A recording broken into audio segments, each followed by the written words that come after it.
إن الله لا يستحيي أن يضرب مثلا ما بعوضة فما فوقها فأما الذين آمنوا فيعلمون أنه الحق من ربهم وَأَمَّا الَّذِينَ كَفَرُوا فَيَقُولُونَ مَاذَا أَرَادَ اللَّهُ بِهَذَا مَثَلًا يُضِلُّ بِهِ كَثِيرًا وَيَهْدِي بِهِ كَثِيرًا وَمَا يُضِلُّ بِهِ إِلَّا الْفَاسِقِينَ۔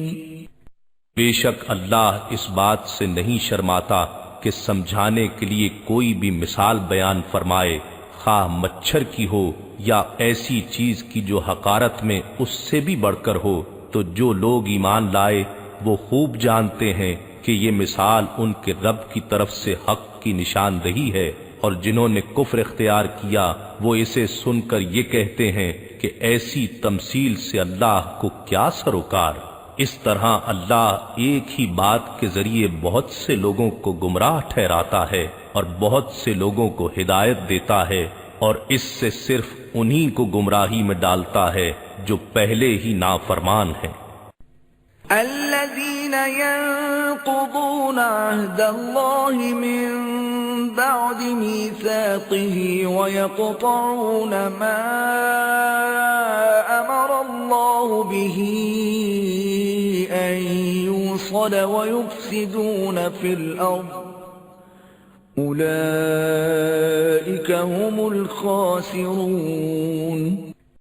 یہ نافرمان وہ لوگ ہیں جو اللہ کے عہد کو اس سے پختہ کرنے کے بعد توڑتے ہیں اور اس تعلق کو کاٹتے ہیں جس کو اللہ نے جوڑنے کا حکم دیا ہے، اور زمین میں فساد بپا کرتے ہیں، یہی لوگ نقصان اٹھانے والے ہیں۔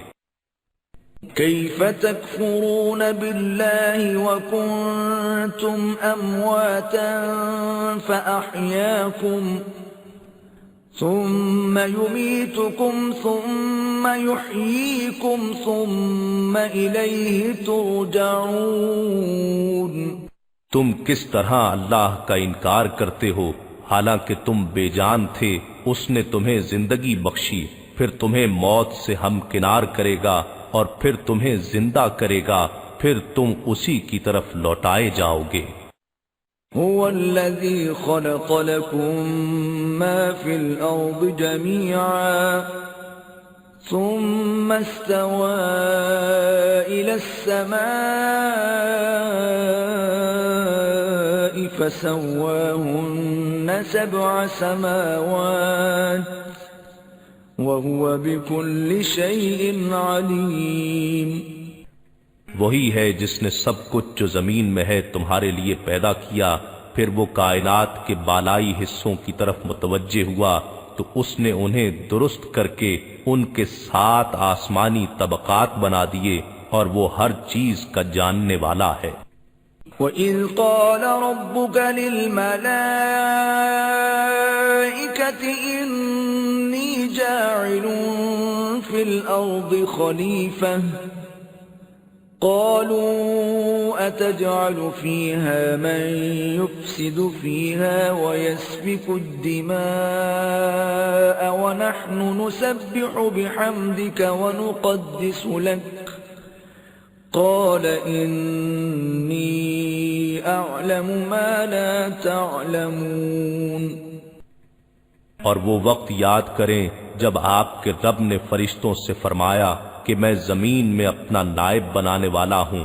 انہوں نے عرض کیا کیا تو زمین میں کسی ایسے شخص کو نائب بنائے گا جو اس میں فساد انگیزی کرے گا اور خون ریزی کرے گا، حالانکہ ہم تیری حمد کے ساتھ تسبیح کرتے رہتے ہیں اور ہمہ وقت پاکیزگی بیان کرتے ہیں۔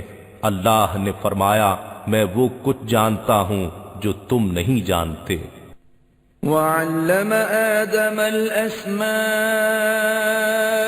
كُلَّهَا ثُمَّ عَرَضَهُمْ عَلَى الْمَلَائِكَةِ النطفة فقال أنبئوني بأسماء هؤلاء إن كنتم صادقين۔ اور اللہ نے آدم علیہ السلام کو تمام اشیاء کے نام سکھا دیے، پھر انہیں فرشتوں کے سامنے پیش کیا اور فرمایا مجھے ان اشیاء کے نام بتا دو اگر تم اپنے خیال میں سچے ہو۔